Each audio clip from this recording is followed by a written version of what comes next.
好，欢迎您回到新闻大白话的节目现场，我是钳子，介绍这1个小时的来宾。首先是资深媒体人董志森，是钳子好，大家好，以及国际政治专家赖岳乾老师。主持人好，观众朋友大家好。另外是前海军舰舰长吕礼诗。主持人好，各位观众大家好。好，我们来看看中国大陆跟日本的所谓战斗机的雷射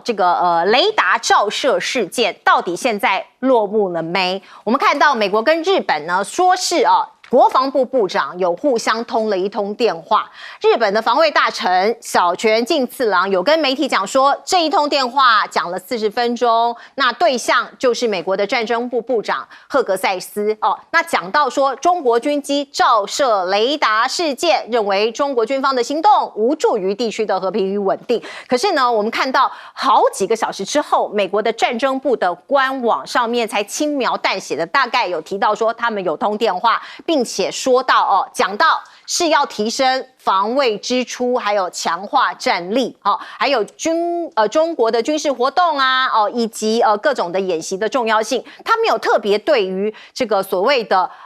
雷达的照射事件有多所琢磨所以两边在事后通完电话之后的对外的说法是不太一样的。而另外我们再来看看中国跟俄罗斯是不是联手在威慑日本呢？我们看到前一阵子这个中俄有绕飞日本嘛，所以现在美日来了他的战机演训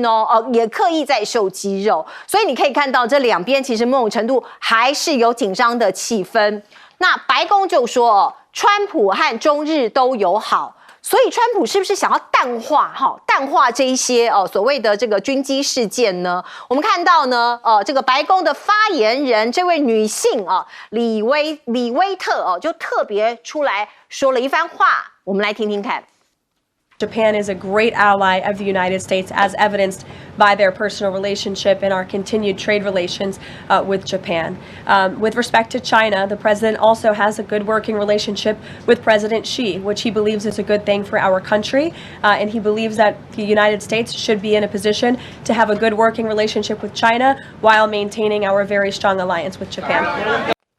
好，我们看到呢，很多媒体都这样说，川普可能陷入一个进退两难的一个境地，因为他好不容易跟中国大陆的贸易协定还是某种程度有一些定调了，可是现在呢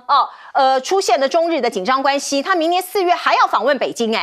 不希望这个好不容易辛苦稳定下来的中美关系被日本给打破了，所以你看到呢，某种程度美国按兵不动他没有高调的声援日本，而对岸的解放军人民日报是不断的在说在他的社交媒体还有一些海报都会 po 这些图大惊小怪，认清常态，对号入座，做贼心虚这个非常明显的是针对高市来的。有一个说法是这样啦，其实高市早苗想要跟中国大陆有一个管道可以沟通，可是中国大陆的外交部有一点这个态度冷淡，他说高市的态度完全没办法他说你高市早苗的态度让我没有办法跟你对话所以基本上是被打了回票。我们看到中国大陆有一名专家，他是北京清华大学的名誉教授，叫做刘江勇，他就讲现在中日对立的状况跟过去甲午战争前一模一样。很多人看到这样的平息也觉得心惊胆跳的，难不成中日大战要一触即发了吗？而另外我们看到日本有一位资深媒体人，他就讲了，他说现在高市就有难处，他想要用秘密管道在台面下双方接触，可是手上没有效运用的筹码，所以现在日本有一个大麻烦大问题了。可是另外一方面，我们看到高市早苗的这个民调还是在高档有一点点往下了，可是还是在高档。而且呢，他现在富比士公布的全球100大最具影响力的女性，她第3名所以呢，这个时代杂志就说，这个富比士杂志就说，高市等人是动荡时代中不屈精神的象征那这个所谓台湾有事的言论引发中日的纠纷。我们看到日本的在野党他公布了所谓答辩资料，上面显示高市的说辞是这不是官僚撰写的，而是高市个人的看法，所以这个是执政党的定调吗？来请教赖老师。我们看到美国的国务院刚开始第一个时间出来的时候，台湾有一些媒体就说：“哎呀，美国已经挺这个日本了谴责中国大陆。”但是大家在仔细去看那些新闻的内容的时候，发现很奇怪。第一个，美国的国务院的发言人都是有名有姓的，那发言人就是跟媒体沟通的。结果呢，那个发言竟然是用不具名的发言人，大家都没有去想说，为什么那个国务院的发言人要用不具名？那就很明显的就是他不愿意露脸。可是发言人不露脸，你不觉得很奇怪吗？这是很不正常，而且很反常的事情。这代表什么？这代表是书面的答复。那书面的答复这个讯息大概就是先从日本这边出来，接着路透社啦、台湾的媒体啦就开始转载了可是问题就在于他三段论，第一个就是说中国大陆的这样的一个行为不利于这个地区的安全跟稳定，只用不利这2个字。那第二段就讲到说这个美日的同盟条约坚若磐石。那坚若磐石，我想我们的观众朋友都已经很清楚了。当时拜登也讲他跟乌克兰的关系坚若磐石，结果乌克兰被打到今天，拜登也没有派一个部队，一个兵都没有派进去一个兵都没有。然后美国跟日本有军事同盟条约，就是美日安保结果我们看到第3个就是说再保持联络，这就是美国国务院的3段论述。结果今天美国的国防部部长他的回答里面就是深表担忧，然后呢没了。但是美国的国防部部长自己又登出来的，竟然都不谈跟大陆有关的事情了。他只谈什么？说日本愿意增加经费然后要向美国买更多的东西。那这个就是美国的国防部他所公布的美国的国防部部长跟小泉讲话的内容，但是一个字都不谈到中国大陆的问题。那白宫您已经看到了，他的态度就是说我不介入那就是你们2个的自己的事情，我不介入。我已经跟高市早苗讲过了，叫他少管台湾的事，然后他还是要管嘛，那就是你们自己去玩。那所以拜登的那个川普的态度就是我2边都是好朋友。既然2边都是好朋友，就是我不介入，那就是你们自己去弄。那现在等于是高市早苗在日本的国会众议院里面的预算委员会一直呼应说，川普见见我，川普见见我，不管你要我飞到美国去，或者是你要到第3地，我都可以配合你。但是很明显的，到今天为止，美国的白宫没有说要见这个高市早苗，这个显示出高市早苗给的钱可能还不够多。可能高市早苗要拿出更多的钱，说川普说满意了，这个钱可以了，那你可以来那就我们来看看下次的情况。可是问题是在于民调是很奇怪的事情，因为我看到台湾的一些亲日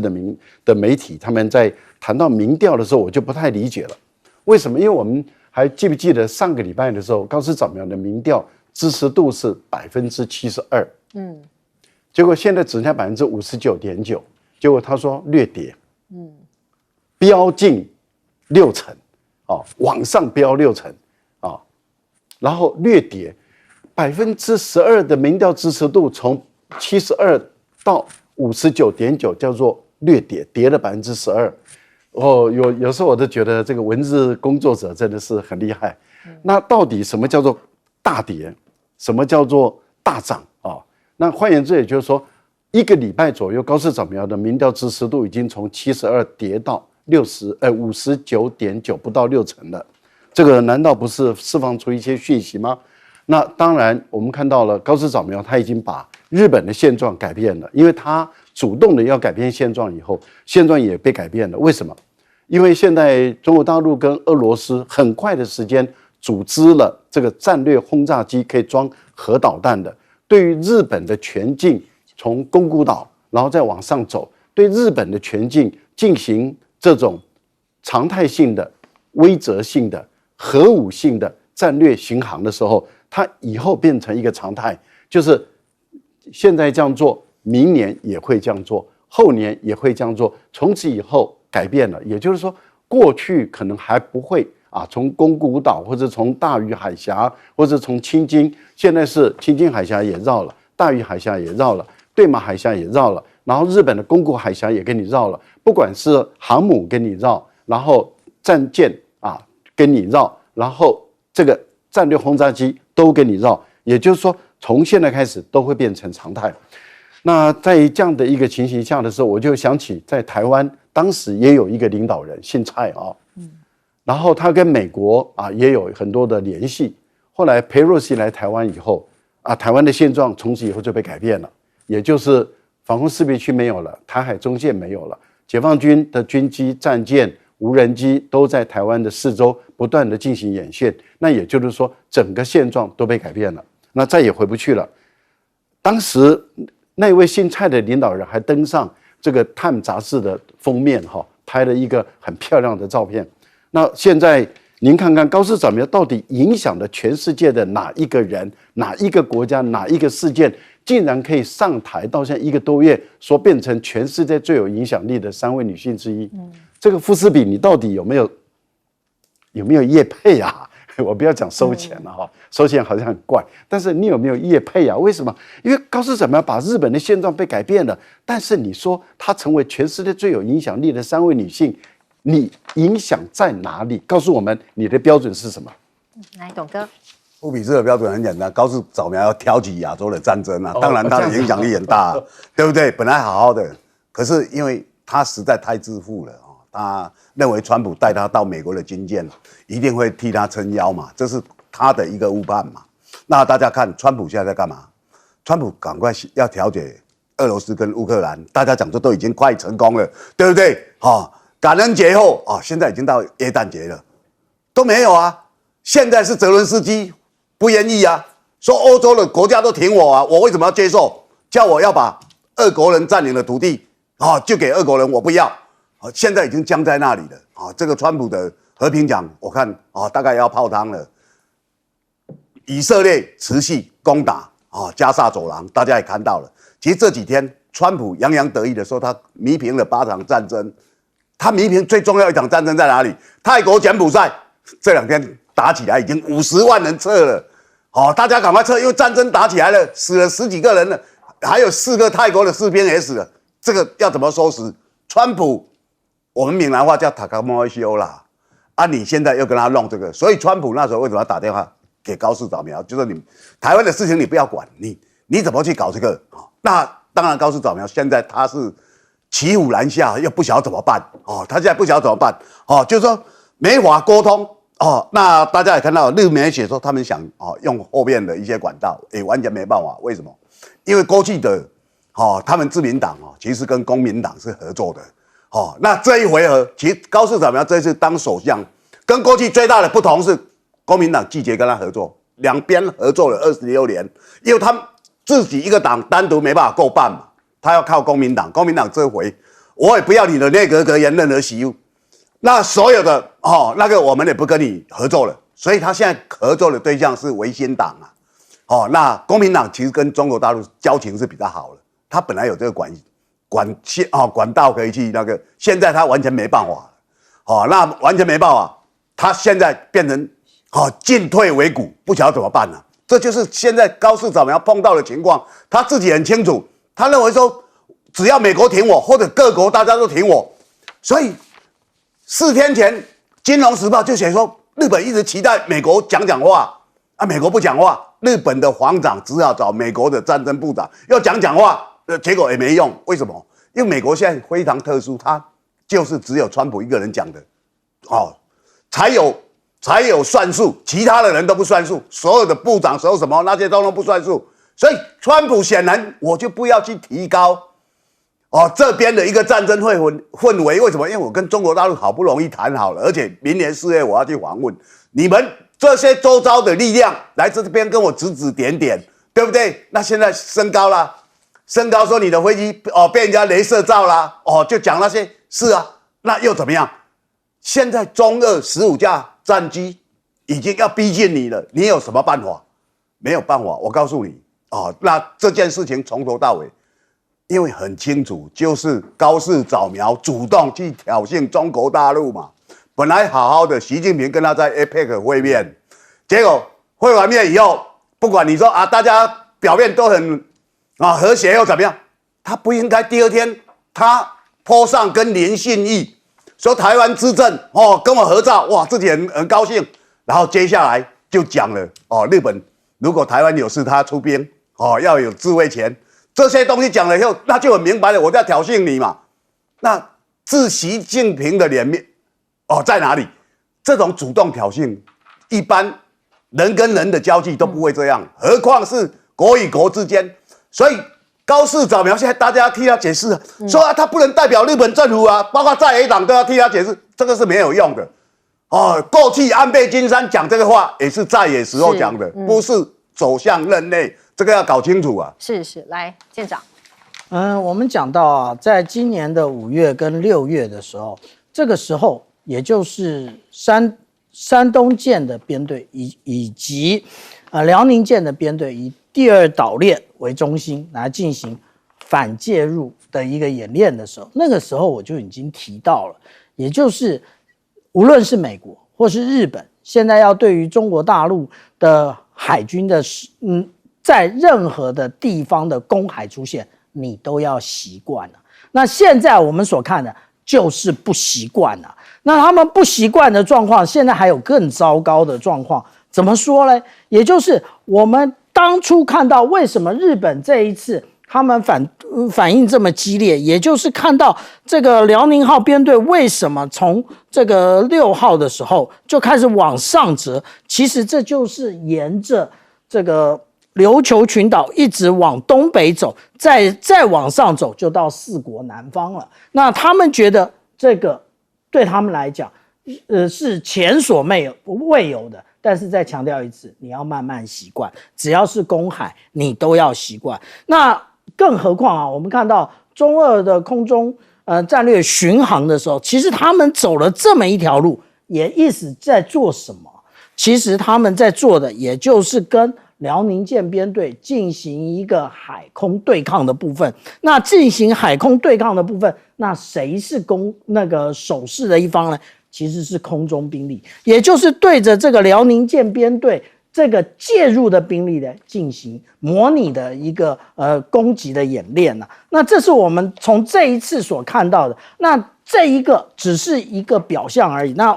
其实还有华盛顿号的一个打击群，华盛顿号的打击群，这个时候他在北上的时候，正好又碰到辽宁舰。辽宁舰的状况，也就是我们常常所听到的招之即来，来之能战的部分也就是完全没有退缩，就是在这里跟你遭遇。但是呢，我们讲到说华盛顿号呢，它的归心似箭它恨不得要赶快回到横须贺里面过圣诞节。那也就是说，现在看这个状况，我们还会继续的看到是不是有其他的编队可能出现呢？我们先看一下在台海周边的一个状况已经连续2天，我们都会看到解放军的这个无人机全部都绕过这个巴士海峡到台湾东南边。以往出现这个状况的时候，也就是另外一支航空母舰打击群即将过来，那个就叫做山东号编队。是。不过我们来看看这个礼拜6 12月13号是中国大陆的南京大屠杀国家公祭日。就在这个前夕，我们看到中国大陆跟俄罗斯联手呛日本。先来看看俄国外交部的发言人他说了什么。С тех пор эта дата, 13 декабря 1937 года, стала символом бесчеловечности, варварства японского милитаризма. Это чудовищная трагедия. Непровержимая историческая правда о событиях в Нанкине была юридически установлена и закреплена в приговорах Международного военного трибунала для Дальнего Востока. 南京大屠杀实在是非常非常的残酷所以你看到呢，中国大陆在这个前夕，公祭日的前夕，陆陆续续发布了一些调查，包括731部队里头有一位气象兵叫做西岛鹤雄他有一个证词，他讲当时多么残忍残酷的一个细菌的播撒的一个实况那他的证词里头有讲他那时候有30分钟的一个证词，讲说被称为雨下实验的细菌播撒，还有冻伤活体实验。雨下实验就是这个飞机飞得很低，然后把这个从高空从低空中播撒这些细菌，然后就把活人绑在木桩上头，让他们播撒细菌，看看他们的身体反应。所以这是非常非常残酷的一个实验，活体实验。我们看到，包括在南京大屠杀88周年前夕，解放军报就刊文批评日本武力扩张哦。所以也就是为什么高市早苗的这一番言论呢，引起中国大陆非常强烈的一个抗议，或者非常强烈在外交上面高力度的一个挞伐哦，就是因为有这样可怕的历史。那另外，中国大陆的抗日 FPS 烽火14哦，也在这个时间点呢出来哦。那它基本上就是一个像是一个电玩这样的游戏哦，所以也被誉为中国版的 Call of Duty 哦，这个翻成中文叫做决战时刻哦，就是一款电玩哦。那内容哦，就是这个开发商呢把这个预告说是要以1931年到1945年中国抗日战争为背景哦，那据说非常受欢迎哦，玩家的欢迎。那我们来看看中国大陆的这一些一系列的一些作为哦，日本到底有没有反省呢？现在说是日本有一些退役的军官，他们反而认为哦，当年他们偷袭珍珠港这件事情哦，错是错在美国。这个是日本的前航空自卫队的幕僚长田母神俊雄哦，他可能在他自己的这个 social media 上面或者接受访问的时候，他讲了，他说日美战争不是因为日本侵略，而是美国长期的欺负日本所导致的哦，所以这也会让外界认为说，这些人是不是没有受到一些反省哦？他们没有想这个，不像我们看德国就对他们的作为有很多的反省，可是日本并没有。那我们再来看看解放军哦，现在的一些这个武力的展示，包括我们看到无人机在现代战争中所扮演的角色非常的大，所以中国大陆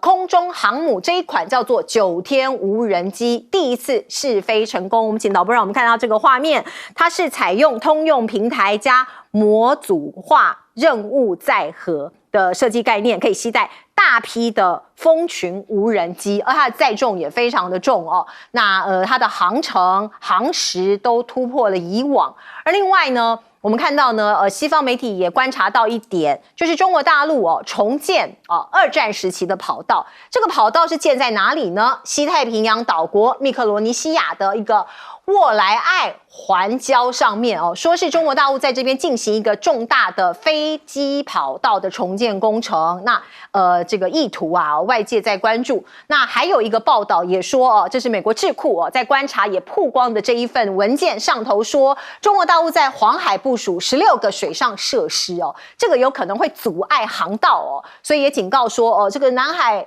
军事化是不是有可能中国大陆有做这样的一个意图跟企图呢？还有我们看到在永暑礁、美济礁部署新型的天线阵列，还有移动的电子战车辆说是在这里呢至少安装了6个铺设路面的单极天线阵地说是这个可能要削弱美国的力量，还有投射能力。我们知道美中还在做一些竞逐，在军力上面当然各种的这个各式各样的竞逐，所以这些小国包括菲律宾，它要不要表态呢？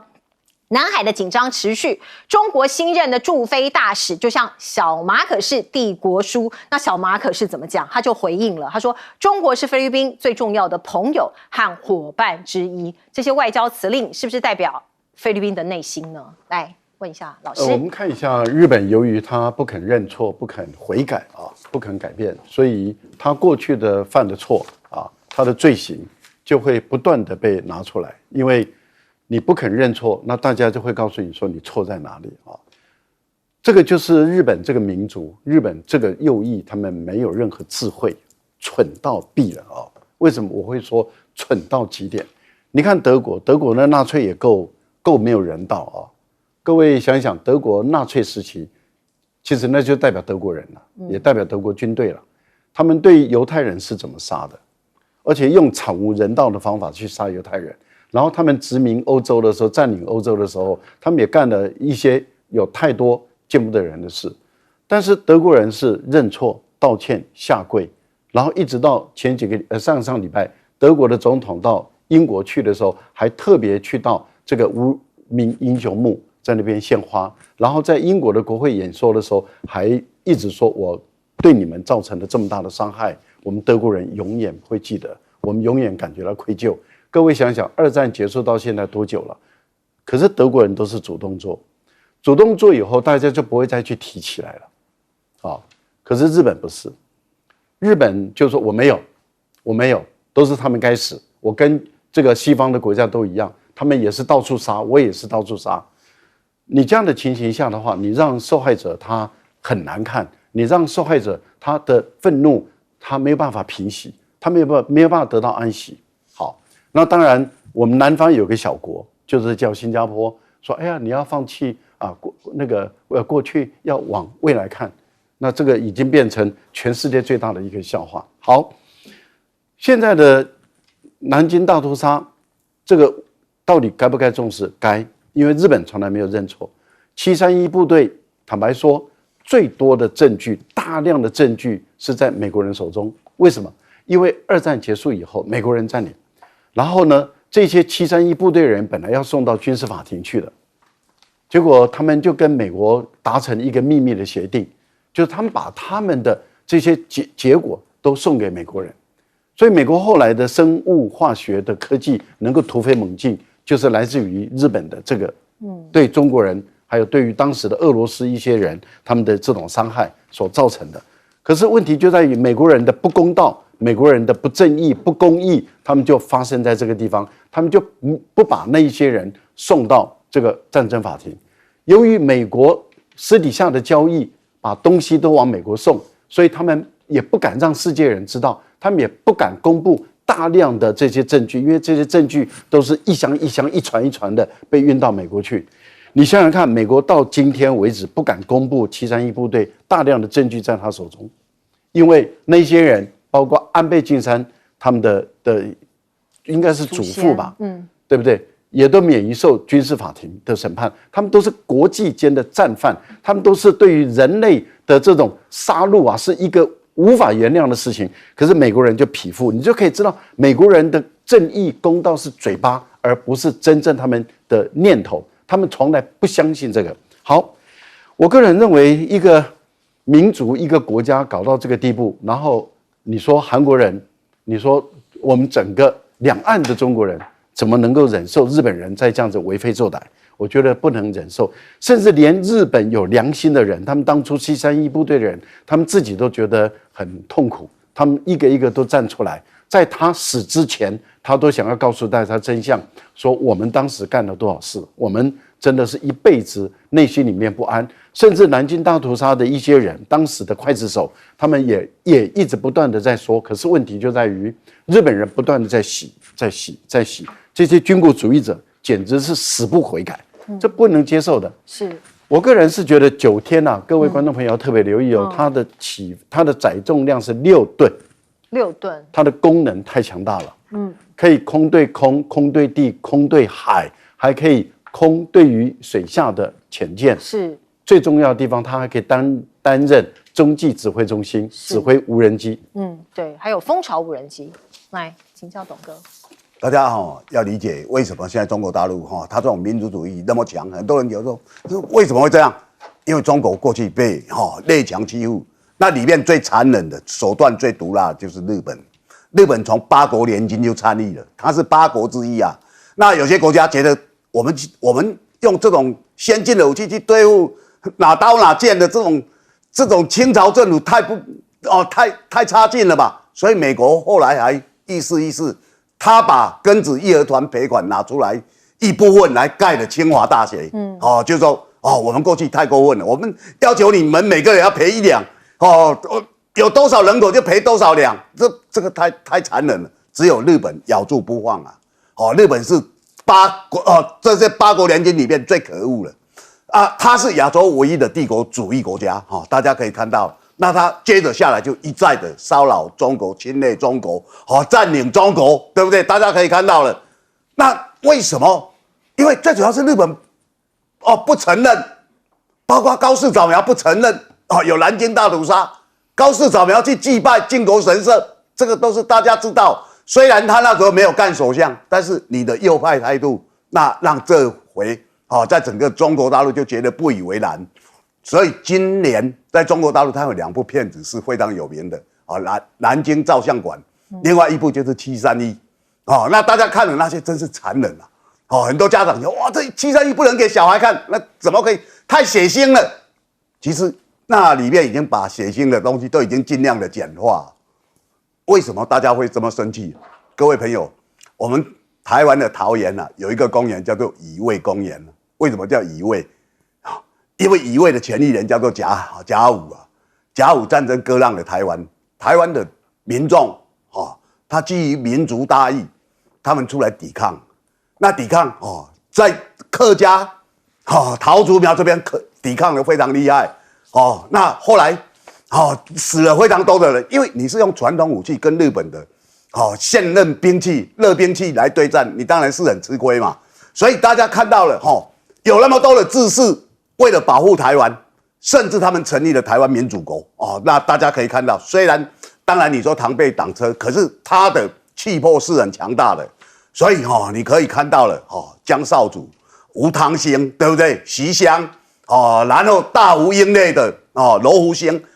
民族志士一波接一波，他们没有退却呀那日本占领了，他发现说怎么抵抗力那么强他一路屠杀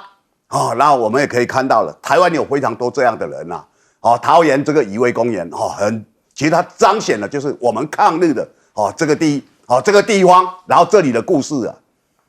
可是我们看今天的台湾，包括日本人哇，日本人都好啊，都有善意啊，尤其我们的赖清德，对不对？跟高市长苗一搭一唱啊。我们看乌山头水库有个8田一亿的铜像，然后被台湾的老百姓把他铜像头割掉了。赖清德那时候当市长，紧张的不得了，用日文写信跟日本人道歉。是啊，日本杀了那么多中国人，3000多万，日本都不道歉了。你一个铜像的头被弄了，你就要去道歉。各位你可以看那种比例你把自己当作卑躬屈膝的狗，他不会把你当人看的。这就是现在我们看到了为什么日本激起了那么多中国人的愤怒。那台湾呢？台湾你的肩膀、你的脊椎骨在哪里？脊梁都不见了。是，舰长。我们讲到说有关于黄海啊，它有这么多的一个水上设施啊。那如果说我们看那个电视墙那个图啊，会觉得非常的密集。可是不要忘了它是一片非常广袤的大海。那他把每一个圈圈画的那么大，觉得好像是很密集啊。所有的船呢，通通都是在一个很小的范围之内转来转去。事实是这样的吗？我想请问一下，有谁撞过这一些海上的设施？没有啊。为什么？因为它上面全部都有 AIS 的定位系统，也就是现在的 AIS 定位系统，也就是当你的舰艇经过的时候，就是接近的时候，它都会向你发送警报。所以这一些完全就是认知作战。那至于说中国大陆可不可以这样放？对不起，如果按照国际海洋法相关的一个专属经济区的话，那其实中国大陆当然是有权利啊。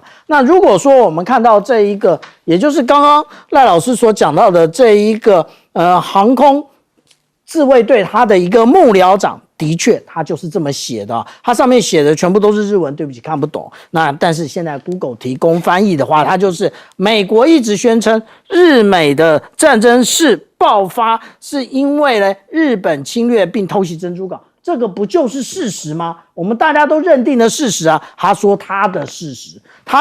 是说，在珍珠港事件发生前，美国已经对日本进行了20年的骚扰。应该不是骚扰吧，应该是对于你对于中国的各种侵略所提出的各种的一种希望你不要再这样做，然后慢慢的，当然日本的狼子野心美国也看到了，所以美国慢慢的掐住你的咽喉，不提供你石油，这个才是真正珍珠港事件发生的原因啊。那至于9天的部分呢，那其实在去年的珠海航展的时候，我就去参加过。我不是自我标榜，我是跟大家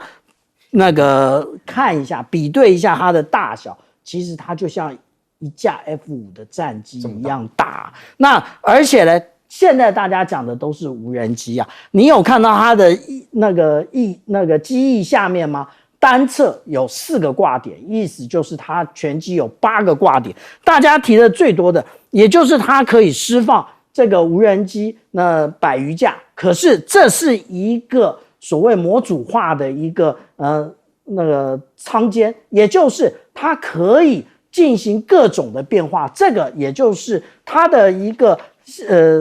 未来的可改造性非常强啊。那至于现在，就像刚刚第一个有关于黄海一样，大家都一直在讲啊，中国大陆又协助盖机场，你看多严重啊！人家这个岛的，也就是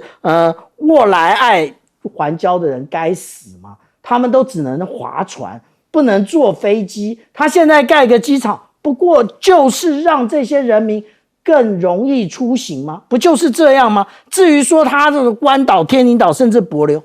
坦白讲远得很。如果说中国大陆有任何行动的话，对不起，一艘航空母舰打击群，还有加上这个075就够了，不需要机场，不需要跑道，对不需要机场。对好，我们理解了。不过我们来看看，有一份秘密的文件被揭露，说是川普打算另外成立一个叫 C5。来取代 G7 所谓核心5国 Core 5简称 C5， 哪5国呢？说是川普想要把俄罗斯啦、中国啦、印度啦、日本啦拉在一起，包括他自己美国变成5强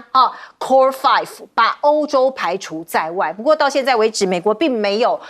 这个国务院也没有回应所以我们不知道他的真伪。另外还有另外一份文件，说是我们知道的这个所谓 NSS 这个。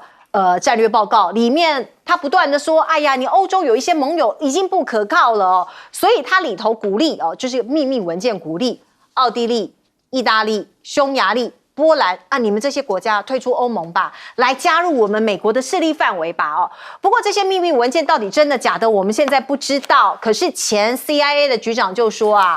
川普的国家安全战略其实不是坏事把这些欧洲人给吓得半死没关系，因为这些欧洲人有一些欧洲人的确需要受到惩罚那当然这是美国跟欧洲之间的一些争端或者是合作的这个策略。可是我们再来看看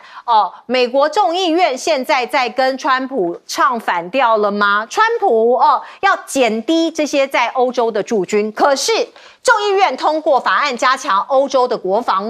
里头有说连续45天不能低于76000人这跟川普现在的想法刚刚好是相反的。可是我们再来看看，包括 AI 的竞争，除了武力之外就是 AI 嘛。美国跟盟友签署供应链协议说是这个是法新社的报道，说美国以及对中国与日俱增的影响力感到担忧，在 AI 的部分，所以呢，他把日本韩国新加坡澳洲还有以色列加起来签署了这项供应链的协议那这份伙伴协议名为矽土和平，它的意义就是希望确保供应链的安全，并且确保各国不依赖中国。不过这份协议内容没有看到我们台湾。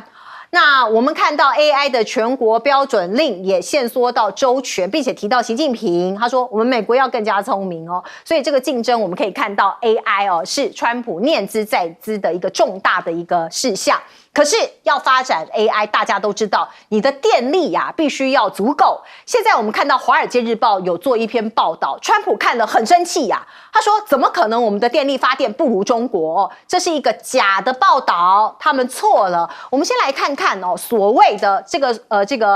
《华尔街日报》的内容是什么，因为他们跑去做一些采访，包括内蒙古看看他们的电力的发展。结果他发现，他做了这个图表《华尔街日报》做了这个图表，说中美两国的电力发展的能力对比，中国是这样的曲线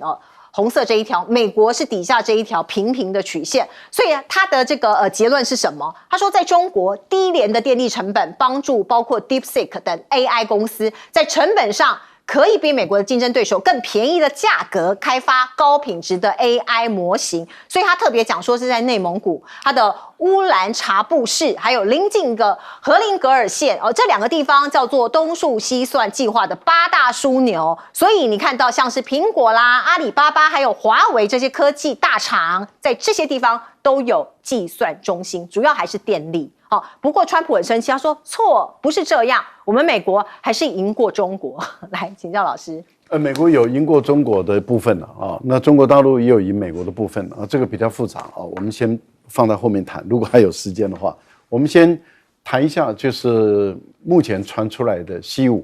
这个确实是内部的文件被公布出来，但是白宫已经第一时间否认了，说没有为什么会白宫第一时间否认？因为这个内部文件一旦公布出来，因为这个是原本在写这个新国家安全战略报告的时候啊，它里面有一些是附加的文件都在讨论。那在讨论的时候，后来这些文件就没有被公布了啊。那所以公布出来是33页的新国家安全战略报告，但是这个部分被保留的啊，后来没有公布的，很有可能就等于是他们当初有讨论，但是后来可能没有结论。因为内部里面可能有很多的分歧啊，有很多意见，所以没有达成共识，所以没有公布。但是不代表没有这回事，有这回事，只是没有做成决议。但是这一回事就让欧洲人、让美国的传统的盟国真的是吓破胆了。为什么？因为这个西五里面啊，我们很明显的看到，这个是一个平衡的一个势力。为什么把日本拉进来？因为日本，川普很清楚的知道。中俄目前的关系是最好的，所以中俄就2强了。那美国不能够单独一个，那美国要拉一个能够跟中俄平衡的，那当然就是拉日本。因为第一个日本最忠实、最听话，而且钱也很多，所以他就拉日本进来。然后他表面上说我拉西五是因为他们都是破亿的人口，那这是目前世界上超过破亿人口中就5国，不对啦，因为。这个印尼也超过1亿啊，还有巴基斯坦也超过1亿、啊，那没有把人家拉进来。对啊，但是因为他们并不是美国的盟友嘛，是啊，而且国家也不够富有，科技能力也不够强，所以很明显的，美国就一定要拉一个日本过来，那这样的话就形成2对2，再把印度拉进来，因为印度跟俄罗斯的关系很好，可是它跟中国的关系是时好时坏，而坏的时间比它多，好的时间比它少。但是它跟俄罗斯比它好，它跟美国也比它好。那这样的话，对于川普来说的话，那这个大陆跟俄罗斯应该会接受，因为变成一个平衡啊。可是这样子对欧洲的国家来说就很沮丧了，被抛弃了，完全被抛弃了。因为那德国人会说那我嘞，法国人说我嘞，意大利人，英国人对啊，那加拿大说我嘞，那也就是 G7 就变成没有用了，他们。川普美国就不会再在乎 G7 了，这是第一个。第二个呢，就是那北约会认为说，然后呢，那我们北约呢？你美国甚至还要把力量都从欧洲拉回去美国，这个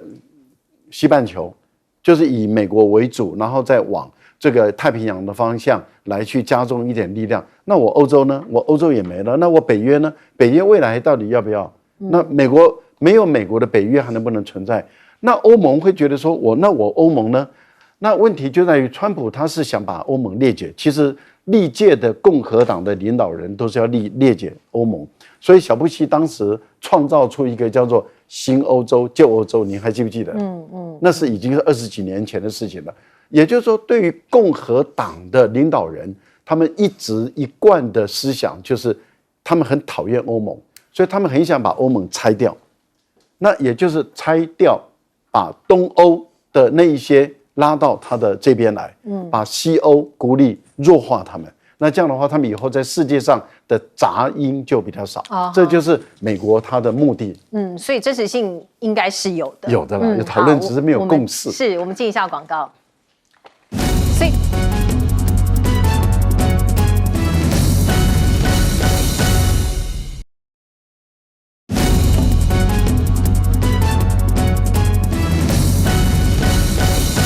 我们来请教董哥。其实大家可以看到，川普上任他觉得他的任期有限，所以他一直要改变世界的一些秩序，然后要表达自己跟过去的历任总统完全不一样。你看他这2天最骄傲的，我的半导体现在已经快40%到50%了，其实就从台湾挖走所以大家就很气啊。台湾很多人就很气啊，你在掏空台湾，川普是很得意啊。他说前任你为什么不对这些半导体由国外进来的课200%的税各位，其实他一直在做不一样，所以大家看到他要把这个核心5国把它重整它的秩序，大家不要觉得奇怪啦。那我是觉得说，他当然里面最重要的国家是中国大陆，不管他讲G2 啦，或者核心5国，其实中国大陆兴趣都缺。为什么？因为他已经看透美国人了就是说。你们跟美国人是不能合作的，美国人就是要占你的便宜，得你的好处。所以中国大陆早他在很多比较边缘的地方，他已经慢慢建立自己有一套譬如说大家所熟知金砖国家对不对？现在10国了，那大家很多人加入了，然后中亚这些国家过去长期被冷淡的对待，对不对？那现在跟中国大陆非常麻吉，那上海合作上合组织嘛，对不对？大家看，它其实有一样接一样，然后过去已经在亚洲非常有成就的东协10国，现在中国大陆加入，而且它提供广西的南宁当做东协的永远的总部，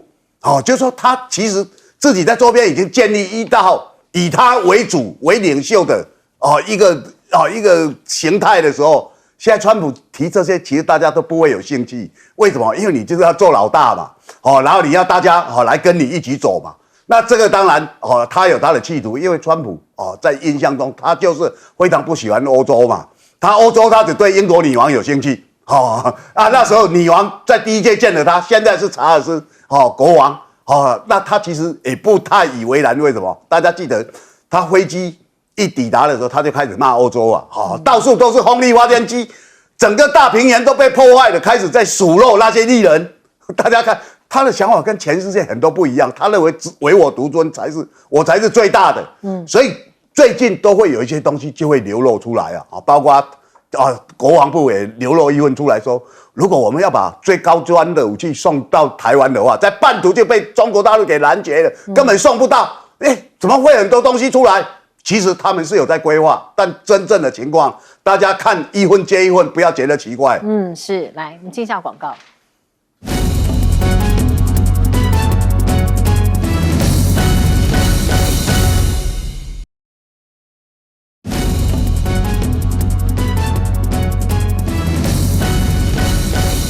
好，我们来请教舰长。我们看到这个美国众议院他们要加强欧洲的国防，对，然后用了非常多的强制的条款。你们真是不了解川普啊！你要规定要76000人没问题啊，我都找什么待退的、有病的、失去信心的，然后呢，装备使用什么准备汰除的，我全部部署到欧洲去，把欧洲的装备全部调回来。这种手段绝对是川普会用到的，然后最后搞到你欧洲受不了，你搞一堆老弱残兵来干嘛呢？所以这些人就是傻，就好像一天到晚我们台湾在讲说，我们要参加这个环太平洋军演，明年的环太平洋军演的第一次工作会议已经开了，但是呢，对不起那个又是不会有台湾的，所以呢。这些法案通过再多一点用都没有啊！那至于说我们刚刚讲到这个 C5这么多的，就是5个国家那其实 C 是核心。那我们想一想，美国的刚通过的这个刚刚释出的这个国防安全的战略，它中间我们大家都一直在讲战略怎么样，其实它中间有个很重要的一点也就是有关于这个。再工业化的部分，我们看一看这些国家再工业化的只少一个国家，就是韩国。那韩国想要加入，可以来谈条件来交换中国不会参加的。中国怎么会傻傻的去参加呢？他要的是，就是刚刚赖老师讲的，我好好的 G2 就好了。